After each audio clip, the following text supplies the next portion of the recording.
Look, of course, if you want to get in touch this morning, feel free to do so. The best way is by Twitter @OffTheBall or @OffTheBall AM for the specific Twitter account of this show. We stream live every morning there. You can also leave comments in the YouTube section. We're bringing back the ball bag in a very special digital only and so therefore potentially X-rated version, which we will start recording this week and sending live on Saturday mornings.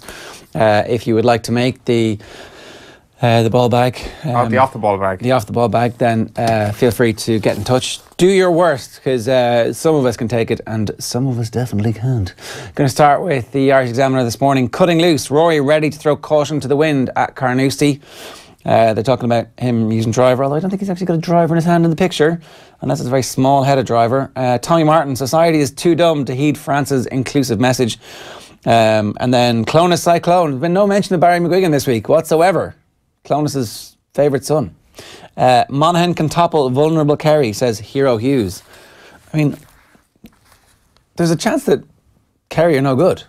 We've gone from being like All-Ireland contenders to no good in the space of a week. Well, what's with our massive overreaction? Because of the provincial championships. They are not fit for purpose, and it turns out that nobody knows anything when it comes to looking at the provincial championships. The one thing I would say is that you look at Dublin over the last in the Jim Gavin era, they have absolutely coasted through Leinster, and that form has held up. Mayo, when, like, say, 2013, 2014, when they're doing particularly well, when they're at an All-Ireland level, competing with the All-Ireland winners in both years, they're coasting through Connacht.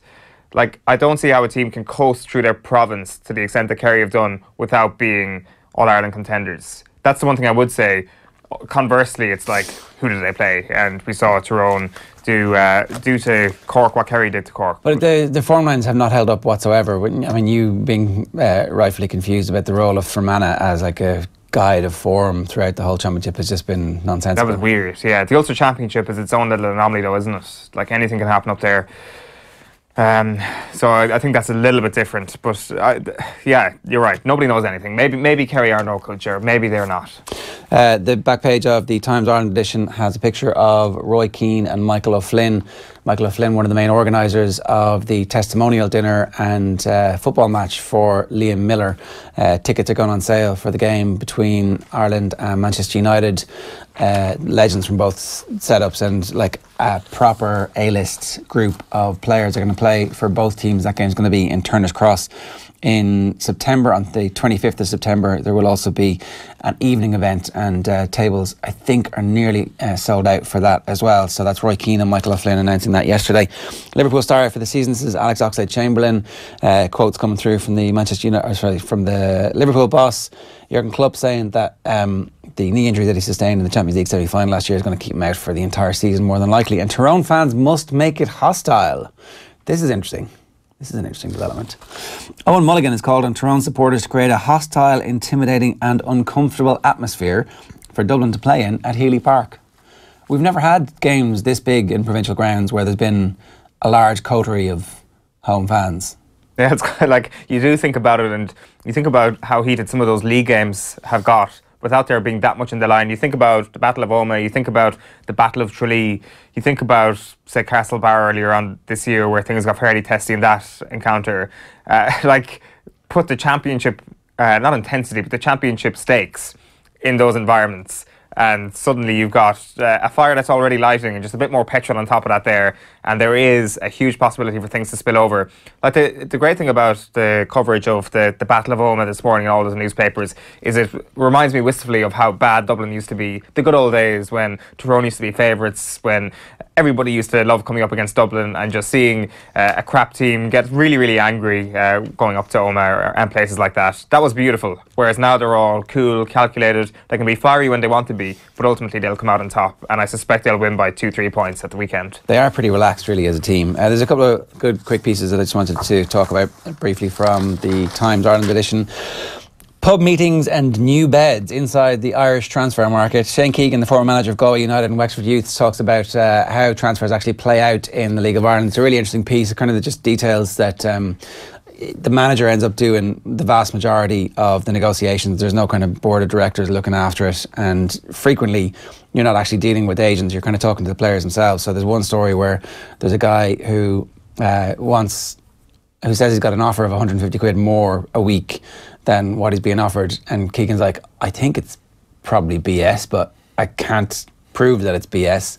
So we do a deal at 75 quid more in the middle. And then he starts asking about goal bonuses and win bonuses. And it's like, all right, okay. And suddenly I'm way over what I'm supposed to be paying him. But I've got to do it because I need the player.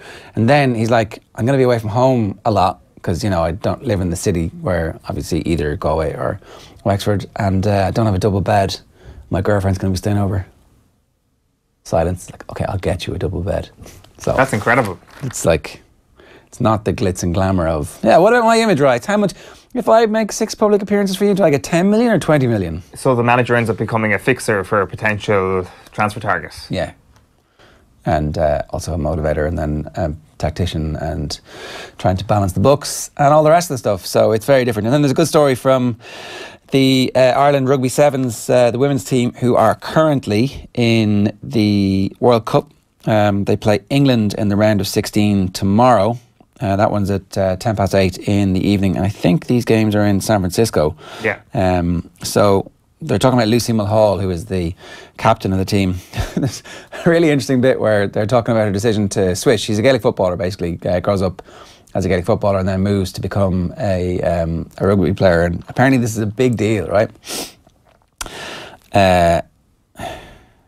She was a full forward when she was spotted by Stan McDowell, the Ireland Sevens assistant coach, who invited her to Amsterdam for a trial with the oval ball because she'd played in the All-Ireland Junior final in 2011 in Croke Park against New York. I took a chance and quickly loved the sport. It's really honest. Everyone has to work together. It was a big decision for me at the time. Some of my best friends and family are in the GAA. My whole family are very passionate about GAA, but I saw it as an opportunity. I had so much support from everyone around me at home and they made it really easy. Some of them have even come abroad to watch me play. It's like, you know, it's such a big deal to go from playing GAA to rugby. Like, I wonder, like, is there a coming out party where you reveal yourself to your family as a rugby fan? Like, it seems like the defence of like a controversial moment where, say, the president of the GAA makes a disparaging remark about rugby, and someone's like, you can't say those remarks about rugby, and the person in the GAA is like, well, actually, some of my best friends are rugby players, and yeah. That's how they kind of make up for that. It's remarkable. It's that there is kind of like a little element of truth in how we might view that, but it's... Shane Stapleton's going, jeez, I can't believe you're playing the rugby. Well, that is true. But imagine, it would be kind of like Stapleton going home and telling his folks that actually secretly he's been a rugby fan all these years, that all that bravado about it is actually just a repressed love for it. Yeah, but maybe it is. Like, he could be well suited to the game of rugby. Coming out of the rugby closet. I've done the Examiner. Have we done the... No, we haven't. So the Irish Independent back page today. Pressure bills to revisit dates for All-Ireland finals. I have plenty of time left to win majors, insists Rory McIlroy. 2 different pictures there from the one that we got through last night, and then there's one of him in action. And then it's Ox ruled out for the rest of the season as Reds close in on Allison. This is the news that the £67 million in brackets, €75 million transfer for the Roma Brazilian goalkeeper Allison will happen.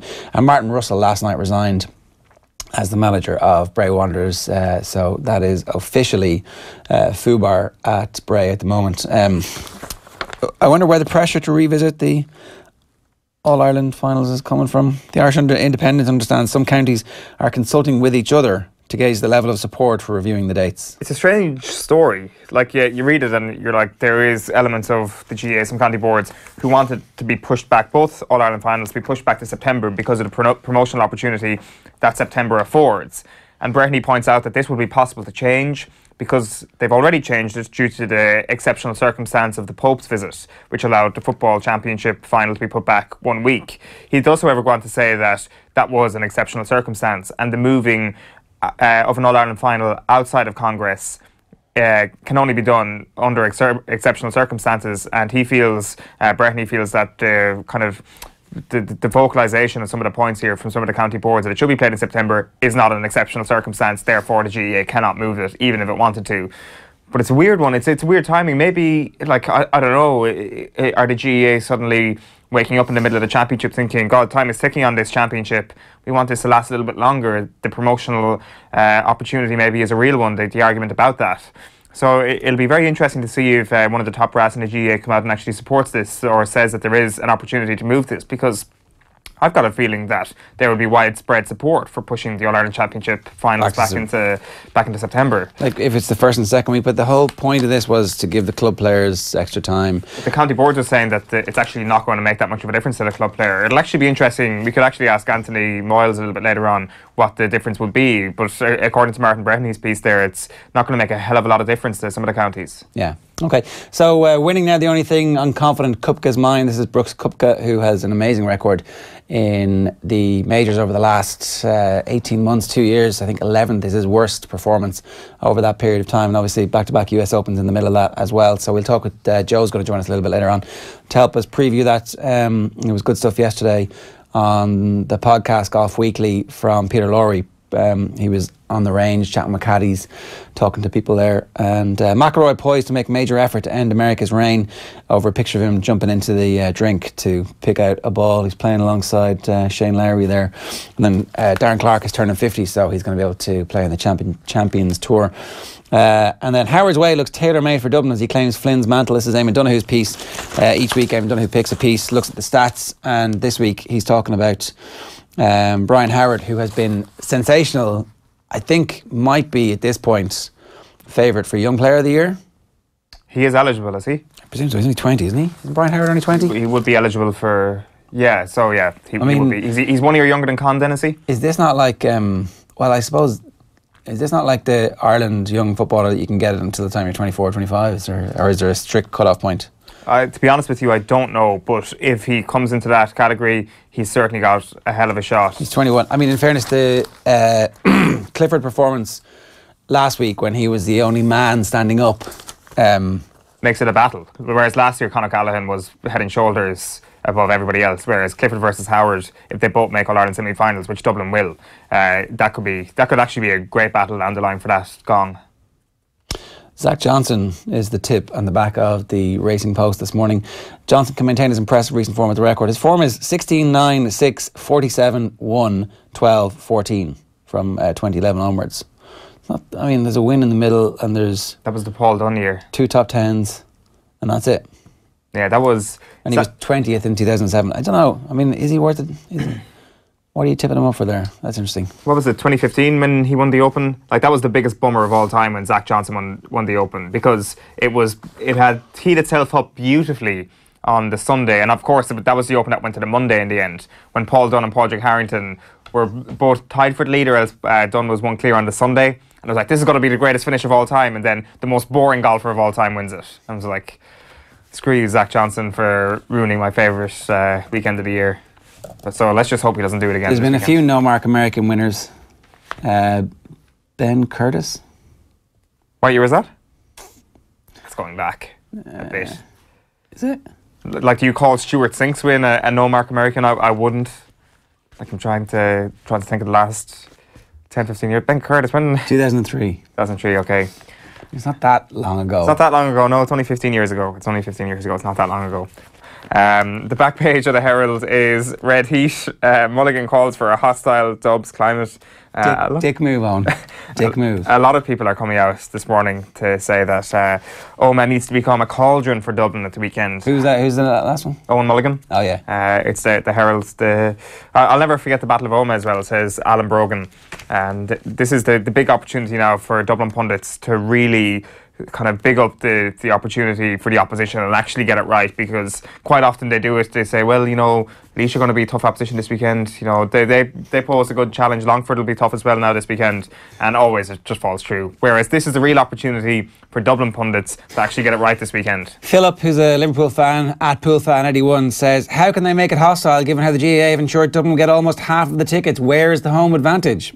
This is a good point, actually. At some point down the line, they're going to have to make it so that home advantage is a real thing and you get more tickets if you're the home county. That we guarantee we'll give you 6,500 or we'll give you 65% of the tickets to sell to your crowd, and then the rest will go on general sale. There is a good... Or maybe that's not a GAA thing at all. Maybe it's like you have to do it 50-50 and that's the whole point. Perhaps. I don't know, I prefer the kind of cauldron environments that you might get sometimes with home advantage. So. Would it be an idea to maybe have like one end be the away end so that all the away fans, and then the atmosphere becomes amazing? That's like, they segregate fans in the UK for reasons of people fighting, but actually the impact is that you get these amazing colour walls like you do in Dortmund. Yeah. Is it ridiculous? No, it's not ridiculous. It's doable. Like what you do in Croke Park. Isn't that what they already do in Croke Park? Hey, well, there's the point. Just on that, inside the Herald, Frank Roach has compiled some good stats here on a piece here. It's on page 53.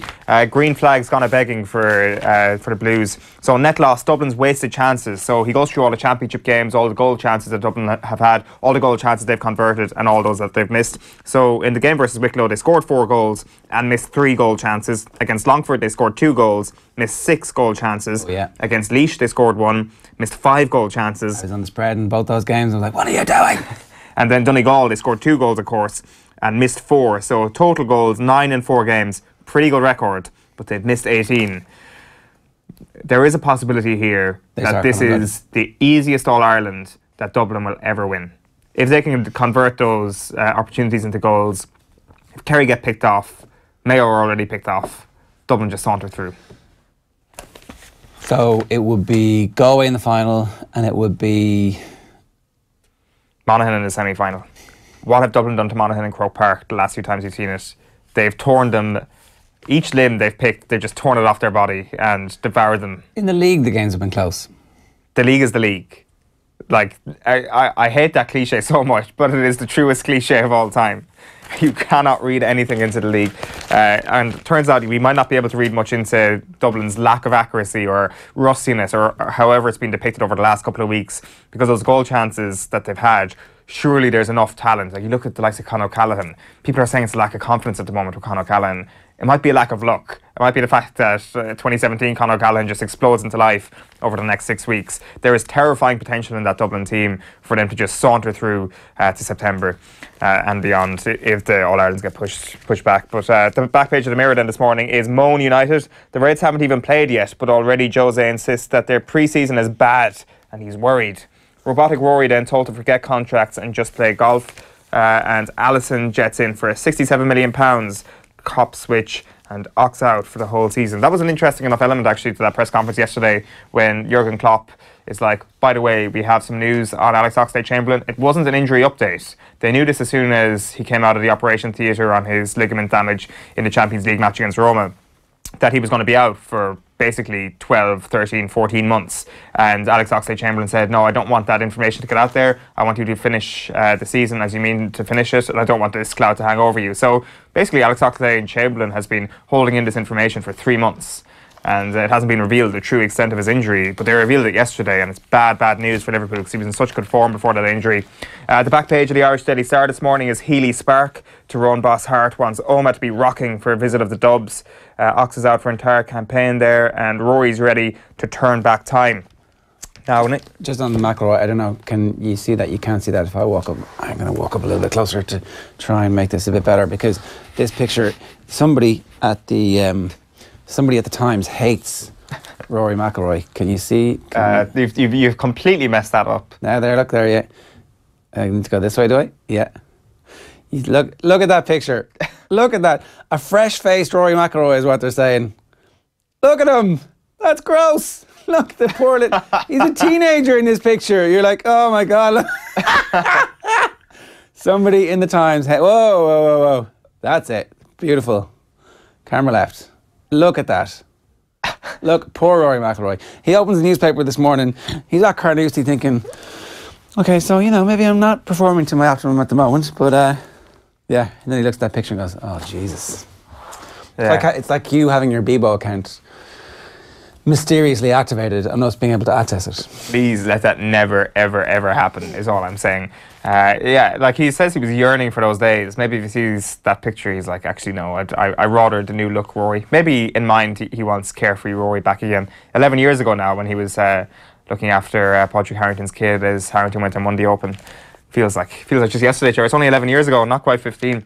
The back page of The Sun is, this is an interesting one. I'm not sexist, homophobic or racist. Sarri's amazing first press conference. Of course, Maurizio Sarri unveiled as Chelsea manager yesterday. It's kind of a reminder, really. I'd kind of forgotten about this myself. The accusations of homophobia from Roberto Mancini in Serie A last year when Maurizio Sarri used the F word against Mancini. He says he was angry at the time. that he's sorry for it. And on the sexism claim, just to remind everybody what happened there, because I couldn't really recall this. The Sun says Sarri was branded a sexist after telling a female reporter, "You're a woman, you're beautiful. For those two reasons, I won't tell you to go F yourself." So there's two, I suppose, kind of very, very bad quotes there attributed to Maurizio Sarri. He says he's sorry for that, he's changed. He says that he wants people to forget about it quickly and that he's forgotten about it quickly. He's a changed man and that doesn't really represent his personality, he says. Yeah, the evil empire of Chelsea Football Club may have found their perfect manager. It may have done indeed. Speaking, well, not of an evil empire, of a beautiful empire. The back of the Guardian is "It's all gone yellow." Thomas leads tour with Froome second. Geraint Thomas on the same day his former classmate Sam Warburton, not his classmate, his former schoolmate Sam Warburton retired from rugby. Geraint Thomas goes and takes yellow in the tour. It's going to be very interesting politically how Team Sky negotiate that over the next couple of days. Sunday week, I think, is when they're on the Champs-Élysées.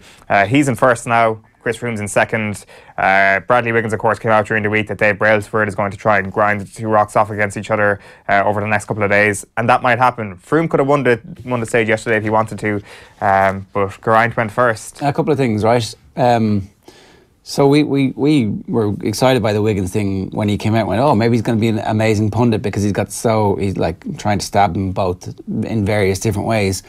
And he's being quite open about his bitterness towards them. But what if he read the situation completely wrong? I saw somebody making the point on Twitter that this is a genius move by Team Sky to have Geraint Thomas in yellow, which takes a lot of the focus away from Chris Froome, which means the French crowds won't be throwing piss at him.